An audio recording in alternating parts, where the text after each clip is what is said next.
બોટાદના હળદળમાં ગઈકાલે તંગદિલીનું વાતાવરણ ઊભું થયું હતું। પોલીસ ઉપર પથ્થરમારો થયો, પોલીસની વાહનોને નુકસાન કરવામાં આવ્યું અને આ બનાવને લઈને પોલીસ ફરિયાદ નોંધવામાં આવી છે અને આ ફરિયાદમાં મુખ્ય સૂત્રધાર તરીકે આમ આદમી પાર્ટીના નેતા રાજુ કરપડા અને પ્રવીણ રામને દર્શાવવામાં આવ્યા છે। આ ઘટનાને લઈને શું મોટા ખુલાસા કર્યા છે બોટાદના એસપીએ, વિગતે વાત કરીએ આ વિડીયોમાં।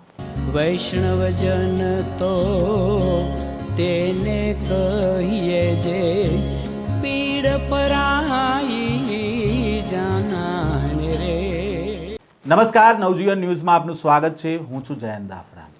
બોટાદના હળદળમાં ગઈકાલે તંગદિલીનું વાતાવરણ ઊભું થયું હતું, કારણ કે એપીએમસીમાં જે કડદાકાંડ ચાલી રહ્યો હતો તેને લઈને આમ આદમી પાર્ટીના નેતા રાજુ કરપડા મેદાને આવે છે અને હળદળ ગામમાં તેમણે ગઈકાલે સભા યોજે છે। આ સભા પહેલાં આમ આદમી પાર્ટીના નેતા રાજુ કરપડા તેમના સોશિયલ મીડિયા ઉપર મોટી સંખ્યામાં લોકોને ત્યાં આવવા માટે આહ્વાન કરે છે અને જે કડદાકાંડની જે લડાઈ છે તે લડવાના છે તેવી જાહેરાત કરવામાં આવે છે અને તેને જ લઈને બોટાદ પોલીસ છે તે સતર્ક થાય છે અને જે એપીએમસી છે ત્યાં ચુસ્ત પોલીસ બંદોબસ્ત ગોઠવી દેવામાં આવે છે, કારણ કે આ સભાની જે જાહેરાત કરવામાં આવી હતી તેને લઈને આમ આદમી પાર્ટીના નેતાઓ દ્વારા કોઈ પણ પ્રકારની મંજૂરી છે તે પોલીસ તરફથી કે વહીવટીતંત્ર તરફથી માંગવામાં નથી આવી, જેને લઈને આ સભા છે જે સ્થળ ઉપર થવાની હતી તેની જગ્યાએ હળદળ ગામમાં થાય છે અને હળદળ ગામમાં આ સભા ચાલી રહી હતી ત્યારે પોલીસ જ્યાં પહોંચે છે અને પોલીસ ઉપર પથ્થરમારો થાય છે, કેટલાક પોલીસ કર્મીઓ છે તે ઈજાગ્રસ્ત થાય છે અને આ મામલે હવે ફરિયાદ નોંધાઈ છે। આ ફરિયાદમાં મુખ્ય સૂત્રધાર તરીકે આમ આદમી પાર્ટીના નેતા રાજુ કરપડા અને પ્રવીણ રામને દર્શાવવામાં આવ્યા છે અને 85 લોકો સામે ફરિયાદ નોંધવામાં આવી છે। ત્યારે આ ફરિયાદને લઈને બોટાદના એસપીએ શું ખુલાસો કર્યો છે તેમને સાંભળીએ। 10 તારીખના રોજ આ જે હળદળ ખાતે જે એપીએમસી માર્કેટિંગ યાર્ડ આવે છે ત્યાં અમુક પાર્ટીના આમ આદમી પાર્ટીના કાર્યકર્તાઓ, આગેવાનો એ લોકો ત્યાં હાજર થયા અને હાજર થઈને પછી માર્કેટિંગ યાર્ડની કામગીરીમાં અડચણરૂપ થયેલ હતા। તો એ લોકોને સમજાવવામાં આવ્યું હતું કે ભાઈ તમે લોકો કોઈ મંજૂરી લીધા વગર અહીંયા આવેલા છો તો આવી રીતે અને કામમાં અડચણરૂપ થાવ છો તો એ બરાબર નથી અને તમારે અહીંયા રહેવાનું નથી। તો એ લોકોએ ત્યાં ધરણા પર બેસવાનો પ્રયત્ન કરેલ, પછી ત્યાંથી એ લોકોને ડિટેન કરવામાં આવેલ અને એ લોકોને સમજાવવામાં પણ આવેલ કે આવી રીતે મંજૂરી માંગ્યા વગર તમે કોઈ ધરણા કે તમે આવી રીતે કોઈ રેલી સરઘસ કાઢી શકો એમ નથી। છતાં એ લોકોએ ત્યાર પછી એમના જે અમુક આગેવાનો છે, જેમાં કે ઈસુદાન ગઢવી, એ ગોપાલ ઇટાલિયા, બીજું રાજુભાઈ કરપડા, સોશિયલ મીડિયામાં અન્ય અમુક સોશિયલ મીડિયાના મારફતોથી અને પોતાના કાર્યકર્તાઓને સંબોધીને કહેતા હતા કે હવે આપણે બોટાદમાં એપીએમસી યાર્ડમાં 12 તારીખે ભેગા થવાનું છે અને ઉશ્કેરાઈજનક અને પોલીસના સામેની પણ વિડીયો એ લોકો અપલોડ કરી રહ્યા હતા। તે અનુસંધાને અમે અહીંયા પોલીસ બંદોબસ્ત રાખવામાં આવેલ હતું। પછી 12 તારીખે જ્યારે પોલીસ બંદોબસ્ત ચાલુ હતું તે દરમિયાન એ લોકોએ હળદળ ગામની સીમમાંથી જે અમુક કાચા રસ્તાઓ આવે છે અને ગામની અવાવરૂ જે રસ્તાઓ આવે છે એ રસ્તાઓ મારફતે ગામમાં આવીને અને એમાં ગ્રામ પંચાયતની કોઈ મંજૂરી લીધી નહીં અને કોઈ વહીવટી મંજૂરી પણ સક્ષમ અધિકારીઓની લીધી નથી અને ગામમાં આવીને ભેગા થઈને અને પોતાના કાર્યકર્તાઓના ભેગા કરીને ત્યાં એક સભા જેવું આયોજન કરવામાં આવેલ।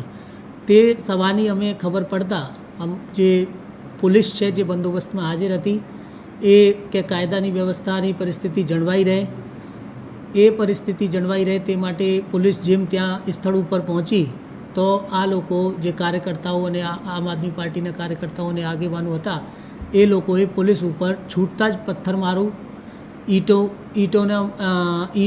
પથ્થરો અને બોટલમાં રેતી ભરીને આ પોલીસ ઉપર ત્યાં છોડવામાં આવેલ હતા અને એમાં પોલીસના માણસોને પણ ઈજા થયેલ અને એટલું જ નહીં, આ લોકોએ પોલીસની ગાડી પલટી ખવાઈ દીધી અને પલટા ખવાવાથી ત્યાં પોલીસની ગાડીને પણ જે એમનો પ્રી પ્લાન જે આપણે કહીએ કે પૂર્વ આયોજિત કાવતરું હતું એ પ્લાન મુજબ એને પહેલાં તો પોલીસના ઉપર પથ્થર છોડ્યા, પછી ગાડી પલટીને અને ગાડીને સળગાવવાના પ્રયત્ન કર્યા. તે એવી જે પરિસ્થિતિ બની ત્યાર પછી પોલીસે પણ જરૂરી બળ પ્રયોગ કરીને ત્યાંથી આ ટોળાને વિખેરવામાં આવેલ અને એના પછી અમુક માણસોને ત્યાંથી ડિટેન પણ કરી લેવામાં આવેલ. પછી અમે આ જે બનાવ બન્યું એ વિશે એક FIR દાખલ થઈ છે. પોલીસ ઉપર જીવડેલ હુમલો થયું છે અને આ ગેરકાયદેસર મંડળી રચી એવા ગુના અહીંયા પાળિયાદ પોલીસ સ્ટેશનમાં દાખલ કરવામાં આવેલ છે.